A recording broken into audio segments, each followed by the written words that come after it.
ben mes amis, c'est réellement commencé. C'est un départ. Je vous dirais que ça commence réellement toujours le premier matin, quand on se lève pour la première fois dans le nouveau pays en question.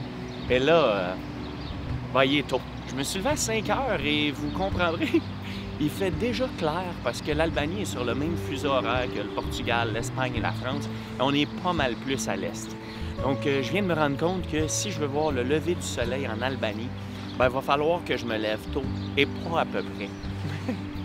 Mais ça, joke, c'est juste incroyable, là. Question de vraiment vivre la vibe, de vivre le début de journée. Je suis revenu sur la place principale, le Square Skanderbeg, qu'on a vu hier, mais qui était bondé de gens, de petites familles, un petit peu de touristes. Et là, c'est tout à moi. Et c'est immense, sans joke. D'un côté, on a le palais de la culture, l'opéra. En arrière de moi, on a la mosquée de la ville. Une des mosquées de la ville. Vous voyez aussi la tour de l'horloge en arrière.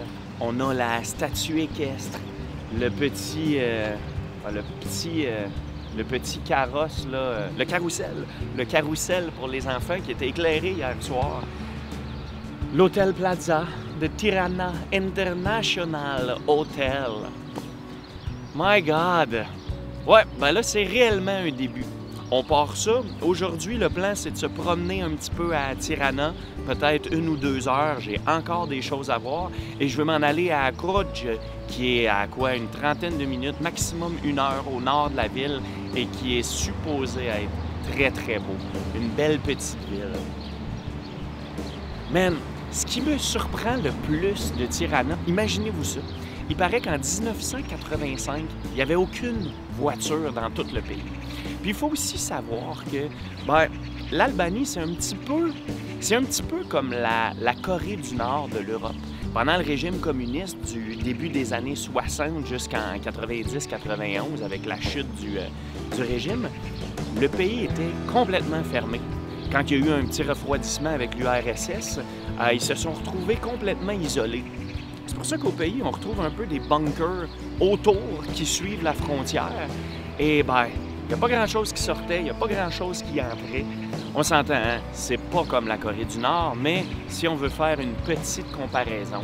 Donc, un pays très isolé, qui a vieilli, qui a maturé différemment des autres pays. Une place très pauvre. Un des pays les plus pauvres de l'Europe. Mais le plus cool dans tout ça, c'est qu'étant donné qu'il n'y a pas beaucoup de touristes, je vous le dis, hein, je me fais accrocher sans cesse. Les gens viennent me voir. Les gens ne sont pas habitués de voir des backpackers seuls, surtout seuls, je vous dirais. Donc, si gentil, des beaux sourires, on m'aide sans arrêt. Et ça, dans un voyage, ça fait toute la différence. Et là, regardez, je pourrais vous parler pendant des heures, mais faut marcher. Faut marcher, j'ai mon trépied en plus, donc on va prendre des belles images. Là, moi, je vous dis, Albanie, c'est là qu'on est et allons-y.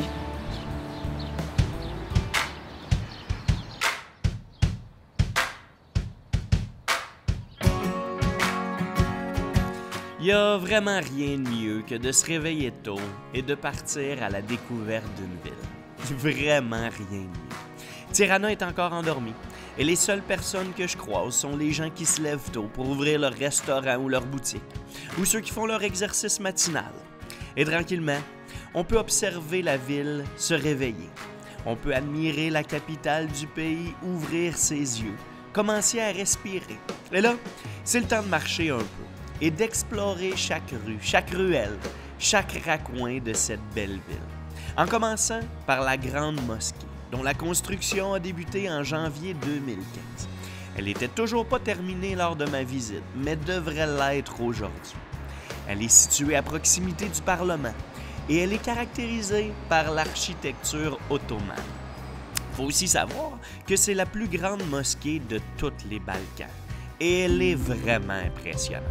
Sinon, pas trop loin, on retrouve la pyramide de Tirana, anciennement le musée de Enver Hoxha. homme d'État qui a fondé le Parti communiste albanais en 1941 et chef du pays de 1945 jusqu'à sa mort en 1985.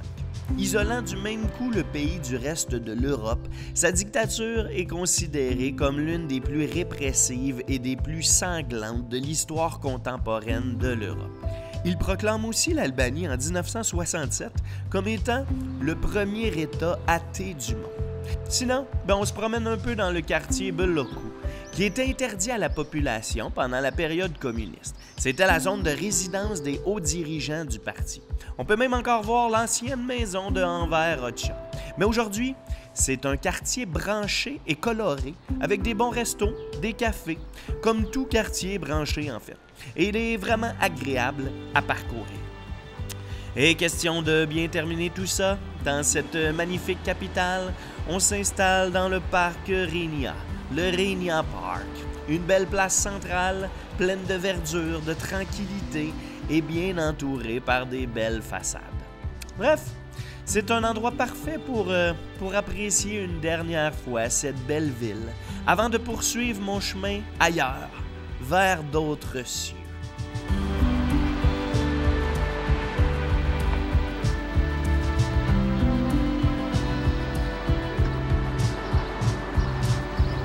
Déjà terminé pour cette belle ville qu'est Tirana, mes amis, mais ce n'est encore qu'un début pour l'Albanie, ce pays surprenant. Je vous invite à liker, petit pouce vers le haut. On commente, on m'écrit des messages, on partage, on s'abonne et on continue de suivre les aventures. Salut là!